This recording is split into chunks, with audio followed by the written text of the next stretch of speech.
নরেন্দ্র মোদীর ভক্ত প্রভু জগন্নাথ সম্বিত পাত্রের মন্তব্যে বিতর্ক। পুরীর বিজেপি প্রার্থীর মন্তব্যে তীব্র নিন্দা নবীন পট্টনায়কের। মোদী নিজেকে ভগবান ভাবলে পাপের লঙ্কার পতন নিশ্চিত। আক্রমণে রাহুল। ভক্তদের ভাবাবেগে আঘাত। সমালোচনায় সরব তৃণমূল কংগ্রেস।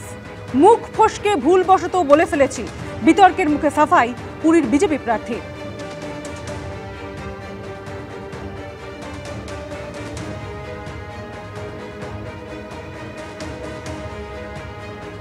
মোদী নিজেকে ভগবান ভাবলে পাপের লঙ্কার পতন নিশ্চিত। আক্রমণে রাহুল।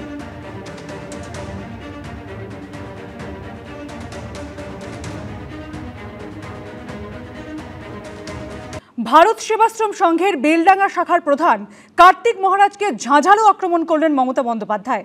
এর পাশাপাশি তিনি বলেন, আমি রামকৃষ্ণ মিশনের বিরুদ্ধে নই, আমি কেন একটা ইনস্টিটিউশনের বিরুদ্ধে হব? আর এখানেই প্রশ্ন উঠছে, তাহলে কি রামকৃষ্ণ মিশন, ইসকন ও ভারত সেবাশ্রম সংঘ নিয়ে তার বয়ানের ব্যাখ্যা দেওয়ার চেষ্টা করলেন মমতা বন্দ্যোপাধ্যায়? এলাকা এলাকায় গিয়ে ধর্মের নামে আপনি বিজেপি করে বেড়ান।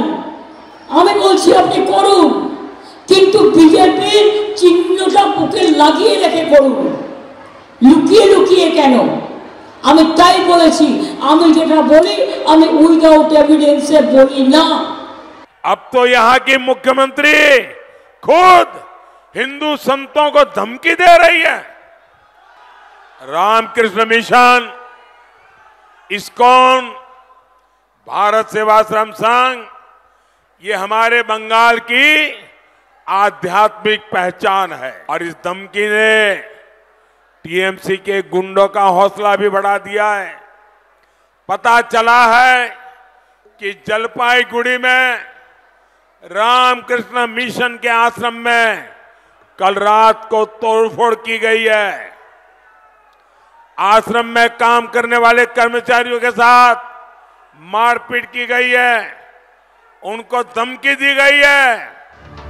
ভারত সেবাশ্রম সংঘের বেলডাঙ্গা শাখার প্রধান কার্তিক মহারাজ প্রসঙ্গে আক্রমণের ঝাঁঝ আরো বাড়ালেও শনিবার তার মন্তব্যের পর দেশ জুড়ে তোলপাড় পড়ে যাওয়ায় সার্বিকভাবে রামকৃষ্ণ মিশন, ইসকন ও ভারত সেবাশ্রম সংঘ নিয়ে তার বয়ানের ব্যাখ্যা দেওয়ার চেষ্টা করলেন মমতা বন্দ্যোপাধ্যায়। সংখ্যাগরিষ্ঠ ভোট ব্যাংকের বাধ্যবাধকতার কথা মাথায় রেখেই কি এই ব্যাখ্যা দেওয়ার চেষ্টা? ভারত সেবা সংঘকে আমি খুব শ্রদ্ধা করতাম। আমার শ্রদ্ধার্ঘের একটা তালিকায় তারা অনেক দিন ধরে আছে, কিন্তু যে লোকটা বলে আমি তৃণমূল কংগ্রেসকে এজেন্ট বসতে দেবো না, সে লোকটাকে আমি সাধু বলে মনে করি না। আসানসোলে একটা রামকৃষ্ণ মিশন আছে, আমি রামকৃষ্ণ মিশনকে কি হেল্প করিনি? ইসকনও মনে রাখবেন 700 একর জমি দিয়েছি। দিল্লি থেকে নির্দেশ আসে, বলে বিজেপিকে ভোট দেওয়ার জন্য বলো। मेरा सीधा सीधा आरोप है,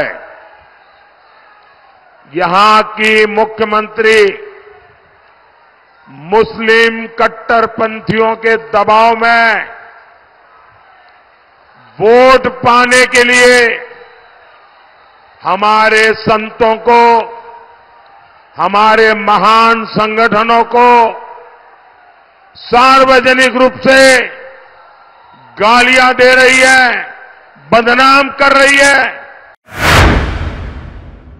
আমি রামকৃষ্ণ মিশনের বিরুদ্ধে নই, আমি কেন একটা ইনস্টিটিউশনের বিরুদ্ধে হব? আর আমি অসম্মানী বা কেন করব?